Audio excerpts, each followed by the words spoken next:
Hello. महाराष्ट्राचे आराध्य दैवत छत्रपती शिवराय, राज्यघटनेचे शिल्पकार डॉक्टर बाबासाहेब आंबेडकर, स्त्री शिक्षणाच्या पुरस्कर्त्या सावित्रीबाई फुले, हिंदुहृदय सम्राट श्रीमान बाळासाहेब ठाकरे, धर्मवीर आनंदी साहेब, महाराष्ट्राचे लाडके मुख्यमंत्री एकनाथ शिंदे साहेब, आम्हा सर्व युवा सैनिकांचे प्रेरणेस्थान डॉक्टर श्रीकांत शिंदे साहेब, आज वेळात वेळ काढून आपल्या या मेळाव्याला उपस्थित झाले असे आपले जळगाव जिल्ह्याचे पालकमंत्री, पाणी पुरवठा मंत्री गुलाबरावजी पाटील साहेब, ज्यांना मी लाडाने बाबा म्हणते, संजयजी पवार साहेब, आणि येणाऱ्या काळात पाचोरा भडगाव मतदारसंघामध्ये हॅट्रिक करून जे इतिहास घडवणार आहेत असे आपल्या सर्वांचे लाडके कार्यसम्राट किशोरप्पा पाटील साहेब,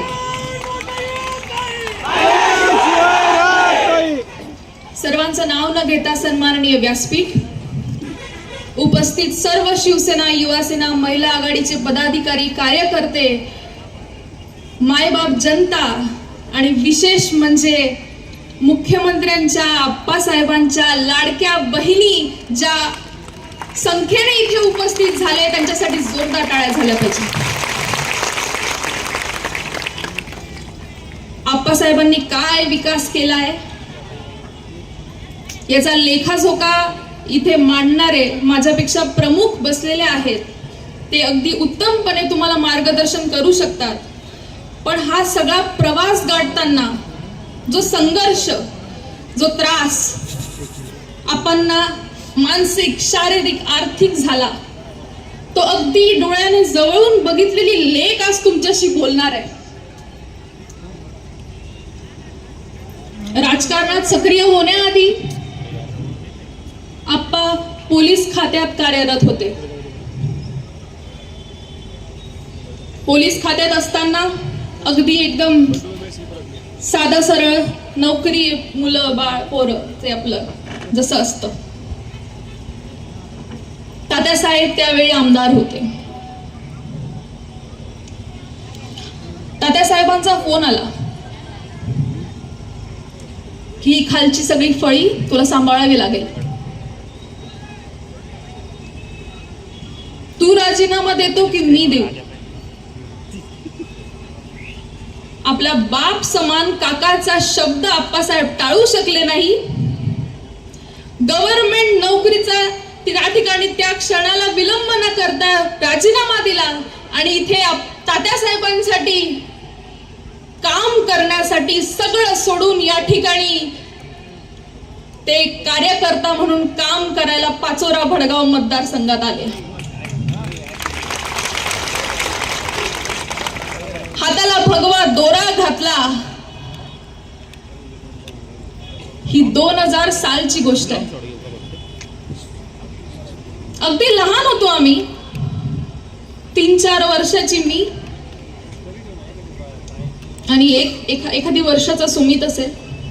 तेव्हापासूनच घरात गर्दी, 1000-2000 कप चहा होणं, एकही माणूस बिना पाणी चहाचं घरातून न जाणं, हे अगदी लहान असल्यापासून आम्ही भावंड बघतोय.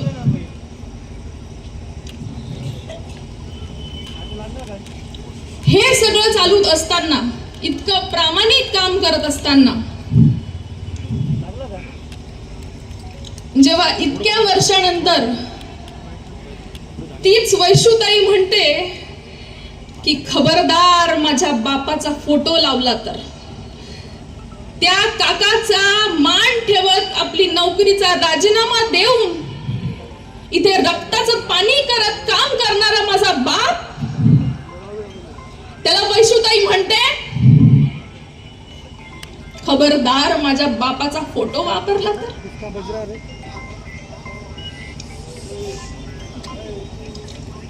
त्या वेळेला माझा भोळा बाप म्हणतो पत्रकार परिषद, लहान आहे ती, अजून तिला कळत नाही. तिला सांगणारे कोणी असतील, ती लहान आहे, तिला कळत नाही. पण वारंवार वारंवार वारंवार सभेमध्ये तेच म्हणायचं, खबरदार जर माझा बापाचा फोटो वापरला तर. त्या दिवशी माझ्या बापाच्या डोळ्यात जेव्हा मी अश्रू बघितले, तो दिवस मी विसरू शकणार नाही. त्या दिवशी आप्पांनी निश्चय केला, काळजावर दगड ठेवत सर्व कार्यकर्त्या पदाधिकाऱ्यांसोबत त्या फोटोचं पूजन करत तो फोटो तात्यासाहेबांचा परत केला आणि ग्वाही दिली की यानंतर फोटो ताई वापरणार नाही. गद्दार गद्दार गद्दार, बस तेवढी एकच लाईन पाटे, बाकी तर आम्ही सगळं वाचूनच बोलतो. कसली गद्दारी? महायुतीमध्ये इलेक्शन लढून काँग्रेस सोबत हात मिळवला, ती गद्दारी होती.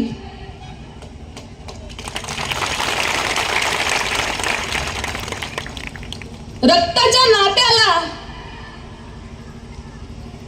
कलंक लावून तुम्ही विरोधात उभे राहिले, ती गद्दारी होती.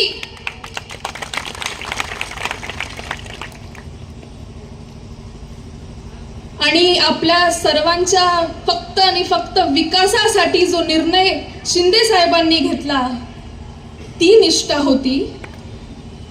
आप्पासाहेबांनी फक्त आणि फक्त तुमच्या सर्वांचा विचार करून विकास आणि विकासच व्हावा हा विचार करून घेतलेला निर्णय निष्ठा होती.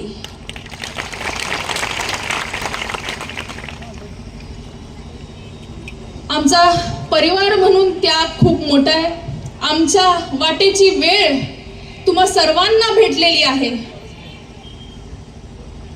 खूप वाईट वाटायचं, लहान होतो तेव्हा कळायचं नाही की असं काय करत असेल आपला बाप, की आपल्याला वेळ देऊ शकत नाही, असं काय करत असेल. पण आज मला वाटतं की आम्हाला परिवार म्हणून माझ्या आईला, जिने सगळा त्याग केलाय, माझ्या भावाला, मला, आमच्या आजीला, बहुतेक आज उत्तर भेटलं असेल की हे करत होता माझा बाप, ही जनता कमवत होता माझा बाप, या जनतेचं प्रेम कमवत होता माझा बाप. ठिकठिकाणी आता सभा होतात, मीटिंग्स होतात, तेव्हा बऱ्याच बहिणींना मी जेव्हा बोलताना ऐकते की आप्पा, एक बहीण गेली तर काय जाय, या लाखो बहिणी तुम्हाला पाठ मागे उभ्याच आहेत. ते खरंच आहे आणि ते डोळ्याला मला या ठिकाणी दिसतंय. तर आज खरंच तुम्हा माता भगिनींना इथे बघून मला फार भरून आलंय. आप्पासाहेबांमागे तुम्ही इतक्या भक्कमपणे उभ्या आहात. रक्ताच्या नात्यापेक्षा मानलेली नाते इतकी श्रेष्ठ असतात, हे आज तुम्ही सर्वांनी दाखवून दिलेलं आहे. तुम्हा सर्वांचे मी त्यासाठी मनापासून आभार मानते. खूप काम या मतदारसंघासाठी आप्पासाहेबांनी केलेलं आहे. आपल्याला ऐकायला आकडा फार सोपा वाटतो. 3000 कोटींचे कामं आप्पासाहेबांनी केले, सहजच आपण म्हणून जातो. पण ते 3000 कोटी आणायला काय धडपड त्या माणसाची असेल हे आपल्याला कुठेतरी कळत नाही, आपण समजून घेत नाही. मी सासरून जेव्हाही माहेरी येते, 2-4 दिवस 10 दिवस जे काही येत असेल, तेव्हा रात्री त्यांना बघून, तेव्हा जेव्हा झोपत असतात, खूप कीव येते मला. आणि एक पण रात्र मी अशी जाऊ देत नाही की मी त्यांचे पाय दाबत नाही.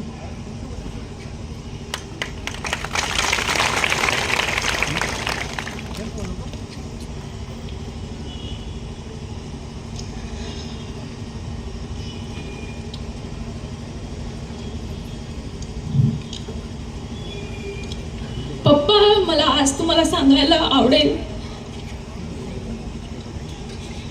की आम्हाला सर्वांना तुमचा सार्थ अभिमान आहे.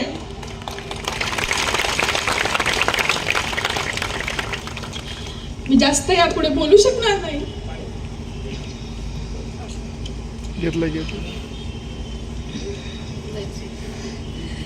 तुम्हाला सर्वांना शेवटी एवढंच सांगेल, एवढा धडपड करणारा नेता आपल्याला परत भेटणार नाही, तर याची फक्त आपल्याला जाणीव ठेवायची आहे.